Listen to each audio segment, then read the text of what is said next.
उत्तर प्रदेश सरकार ने supreme court में जवाब दाखिल करके नेम प्लेट पर जारी निर्देश की वजह बता दी है। बड़ी खबर इस वक्त हम अपने दर्शकों तक पहुंचा रहे हैं। यूपी सरकार ने अपने जवाब में अपनी दलीलों के समर्थन में कांवड़ यात्रा रूट को खाने पीने की दुकानों के फोटोग्राफ्स भी संकलन किए और इसमें यह बताया गया है कि राजा राम भोज फैमिली टूरिस्ट ढाबा के नाम से ढाबा चलाने वाले दुकानदार का नाम वसीम है।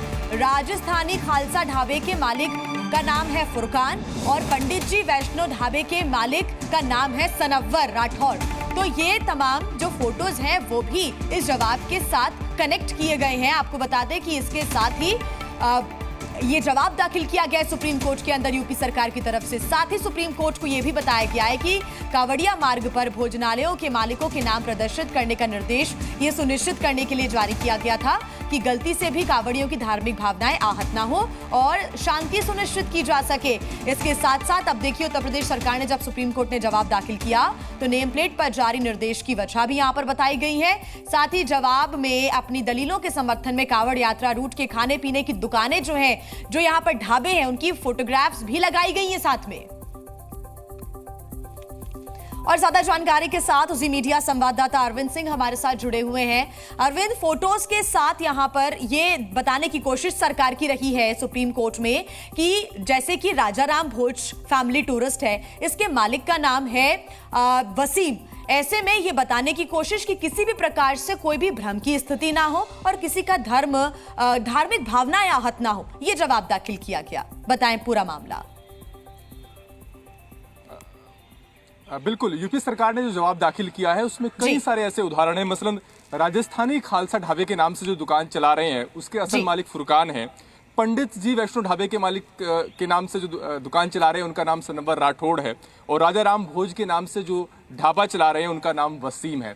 इस तरह के उदाहरणों के जरिए दरअसल यूपी सरकार ने साबित करने की कोशिश की है कि कांवड़ यात्रा के दौरान जो लोग जल लेकर के, पवित्र जल लेकर के जो यात्रा करते हैं, उनकी धार्मिक भावनाएं गलती से भी आहत ना हो और वो ये सुनिश्चित कर सके कि आखिर जो खाना उन्हें मिल रहा है वो किस प्रकार का है और उनको एक चॉइस मिल सके कि आखिर इस दुकान पर खाना खाना है या नहीं।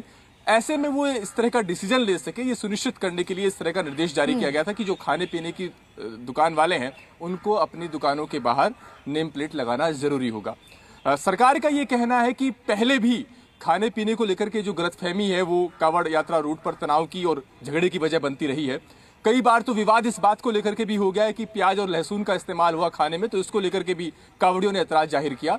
तो कांवड़ियों की तरफ से जो लगातार शिकायतें मिल रही थी और ऐसे में कांवड़ यात्रा सौहार्दपूर्ण ढंग से संपन्न हो सके, कोई अप्रिय स्थिति न बने, ये सुनिश्चित करने के लिए कदम उठाए गए थे। और जिस तरीके से कोर्ट में दाखिल याचिकाओं में इस पर सवाल किया गया है और इसे सांप्रदायिक रंग देने की कोशिश की गई है, वो गलत है, ऐसा यूपी सरकार का कहना है। आज सुप्रीम कोर्ट में इस मसले को लेकर के सुनवाई है। सुप्रीम कोर्ट ने यूपी और उत्तराखंड, मध्य प्रदेश सरकार को जवाब दाखिल करने के लिए कहा था। आज तीनों राज्यों की तरफ से जो जवाब दाखिल किया गया है उस पर गौर करने के बाद और जो कोर्ट में दलीलें रखी जाएंगी उस पर गौर करने के बाद कोर्ट ये तय करेगा कि जो उसकी तरफ से इन निर्देशों पर अंतरिम रोक लगाई गई थी उसे आगे बढ़ाया जाए या नहीं। बिल्कुल, ये देखना होगा कि अब आगे क्या फैसला लिया जाता है। फिलहाल शुक्रिया आपका तमाम जानकारी के लिए। तो यूपी सरकार ने सुप्रीम कोर्ट के अंदर अपना जवाब दाखिल कर दिया है। सुप्रीम कोर्ट में जवाब पेश कर दिया गया यूपी सरकार की तरफ से और ये पूरे जो कारण हैं वो बताए गए हैं कि आखिर ऐसा निर्देश क्यों दिया गया था। सुप्रीम कोर्ट में उत्तर प्रदेश सरकार ने जवाब दाखिल कर दिया है। नेम प्लेट पर सुप्रीम कोर्ट ने क्योंकि अभी रोक लगाई हुई है, लेकिन अब इन तमाम वजहों को देखने के बाद, दलीलों को देखने के बाद सुप्रीम कोर्ट आगे क्या निर्णय लेता है इस पर भी नजर बनी रहेगी। खाने पर पहले भी कई बार झगड़े हुए। उत्तर प्रदेश सरकार की दलील सुप्रीम कोर्ट में कहा गया है कि गलतफहमी तनाव झगड़े की वजह बनी और ऐसे में किसी की धार्मिक भावनाएं आहत ना हो, इस वजह से ये निर्णय लिया गया था। और साथ ही क्योंकि मुजफ्फरनगर जैसे सांप्रदायिक रूप से जो संवेदनशील क्षेत्र है वहां पर पिछली घटनाओं से ये जानकारी मिलती है कि बेचे जाने वाले भोजन के प्रकार के बारे में गलतफहमियों के कारण तनाव और गड़बड़ियां हुई हैं। ऐसे में ऐसी स्थितियों से बचने के लिए, शांतिपूर्ण माहौल के लिए ये आदेश दिया गया था, ये फैसला लिया गया था।